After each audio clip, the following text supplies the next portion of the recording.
Hey everyone, this is Fung and Christian. We are in Orlando, Florida right now for the Active Living Conference 2020. And we are walking to the conference. We're off.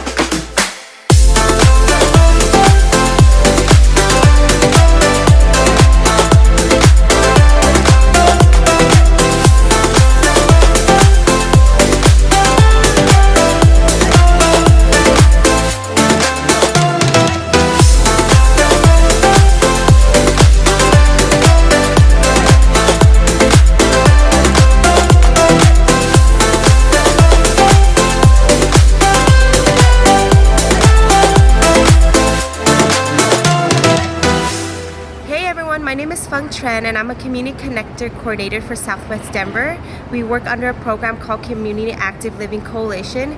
It's a program under the Denver Department of Transportation and Infrastructure. My name is Christian Stewart. I am also working with the Department of Transportation and Infrastructure in Denver under the CALC grant. I am a Community Connector for Montbello. So Christian and I are both here in Orlando, Florida for the Active Living Conference 2020. So one of the things that we did here at this conference was to present on a poster that we both created on a model that we hope to be replicated, but besides that, has been really the way we've been digging out our work in Denver, Colorado. So the name is Community Connector, a health equity-based model for community-led initiatives in the built environment. Instead of telling you what is in the model, I want to go more into an interview and format and see what really touched us the most in the presentation. So the way we were just standing by our poster and people were able to explore the research and the model itself, and then we had these interactions based upon their, curiosity or questions to our poster. So as I turn to you, what did you find striking or interesting about those interactions? Mm-hmm. What I found interesting was having people approach us and really saying that they already have seen our work, mm-hmm. and from other states, right? Not because this is a statewide conference. So people were approaching us and really just wanting to understand what the community connector model is and what we do. So then I just found it interesting that people were kind of talking to us about how they could include this in their work, right? Mm-hmm. How important it is to as well, because a lot of people here at this Active Living Conference are all trying to promote active living, and some of their departments don't understand that piece of community connector and how taking people that live in the community, that look like the people in the community and can experience the challenge and barriers in the community to do work and changes. Should they also do community-led projects? What does that look like? Community-led projects are really building relationships to get to make it community-led, and a lot of programs and departments are just interested in that piece, and that's what we were sharing with everyone. Mm-hmm. Yeah, what I found most interesting, not most interesting, but what was interesting in correlation mm-hmm. to that is that the way that people are doing community engagement. Mm-hmm. We talk about in our team how there's a spectrum mm-hmm. of community engagement, and a lot of the people in this conference are either representing, their research is either representing large universities mm-hmm. or government agencies, and so the way that they are approaching the community is more so extracting information, right? Like, we want this from you, give it to us, right? Mm-hmm. And how trust is or relationship is really not the crux mm-hmm. of how you engage community, and that seemed to be a theme.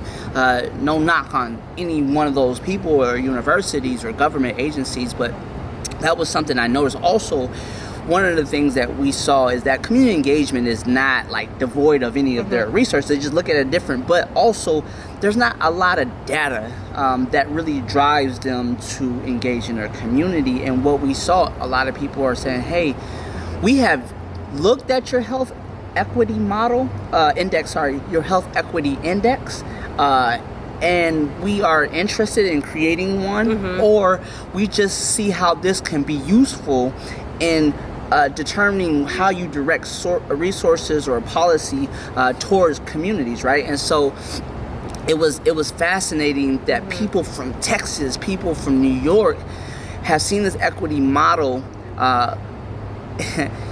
and they really want to use it, but it's not really something that is widely used, and using data to really measure our approach. And so it was kind of cool. And even that there was a librarian I met from North Carolina, and he was like, I am trying to figure out how libraries can help more with the active living. And he was following how we, in particular, Rebecca Gurnes, has integrated bicycle repair kits at every library, and he's like, we need that, we want that. And so like you said, it's just really how impactful our work has been in the city of Denver, and then how community engagement is really a part of doing work effectively and how we do it. And so it was fascinating. We made a lot of different connections, and people invited us to talk about our work and how this model is. And one thing, I also told them that it's not a stagnant thing. This model that we created has been our year journey in this position, but it will continue to evolve and grow even beyond what we currently have.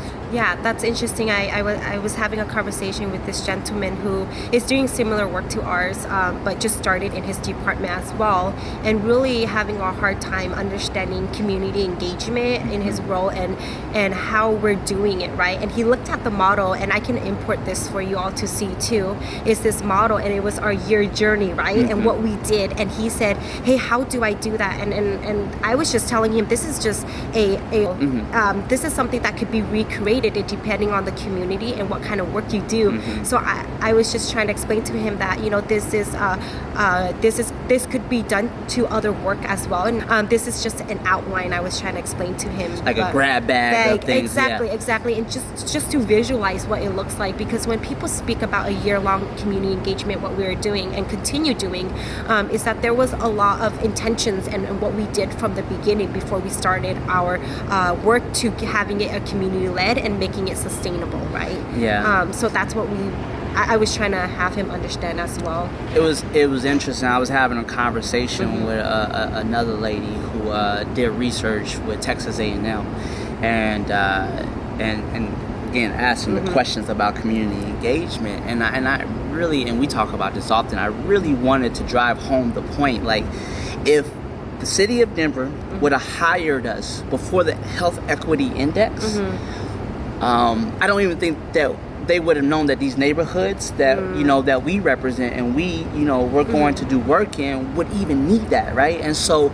it was like putting the cart before the horse, and that the health equity index was really the crux and the foundation of what really became how we built this model, right? And and health is one of those things that impacts, from a government standpoint, it impacts a lot different departments and agencies, right? It's just not about public health and having it sit in that department, you know, Parks and Rec and the Department of Transportation and Infrastructure. All of these pieces need to consider people, right? People in the health, mental and physical health of people in their cities. And so I think as we do our work, we're very mindful about making sure we catalog and journey what that has been, so we can replicate it, so that other cities can be as on the forefront or just integrative in their thinking about people and infrastructure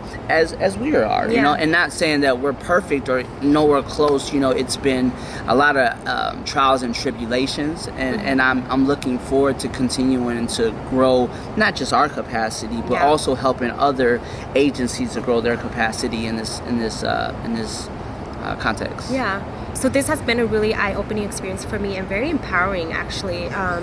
Going to this conference, I was a little nervous of our work because sometimes it could feel so small while we're doing it because we're so focused in one community or 4 communities, right? And it just feels so small, but having people approach you and saying, hey, I have seen your work and I have seen Denver's work.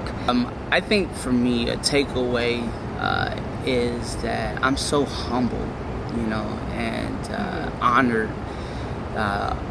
to do the work that we're doing. But I'm humbled by the idea that we are trailblazers, and that we have the opportunity to help other cities and other people in this area of work to be trailblazers as well. There's a lot of responsibility that comes with that, and we can't take it lightly, and we don't. And so this conference helps us to be better advocates, to be better community connectors, to be better residents of Denver, but residents even in a global sense. And so it makes me smile. Sometimes it keeps me up at night, but it all seems to be worth it. And then we talked about, how we have strategic focus areas, and we have 4 points of these strategic focus areas in how we do our work. We invest in our people, right? That's really important. We operate with discipline. And then some of the other areas are... Yeah, and then we use data to drive decisions, and then we also deliver results. Those are, we were explaining to them, those are really 4 important areas that, that the city of Denver is really trying to look at and really do. And this is why we're here, right? They are investing in their people. Yep. They're investing in us to come here to connect with people and also to understand data.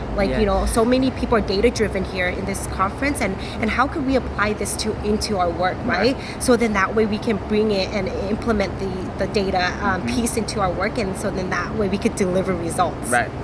Measure results, and I think that's important to consider. It is an investment. Not only are we making connections, but we are taking this education from... I've met some very, very intelligent people, PhDs, MPHs. Like, it's just been professors that's been doing this for years, and people from all around the world. And so their understanding and their take on their work is also different based upon who they're dealing with. But that is all stuff that we can bring home, and we can become better community connectors. With that being said, Christian and I are here because of our leaders, and we would like to thank Euless Cluckley, James Fisher, Tim Sandos, Michelle Shimamura, and Kayla Gilbert, our managers. So thank you all for allowing Christian and I to come here and giving us this opportunity to really understand our work and the impact it's having on other people in other cities, and also understanding other cities' work as well.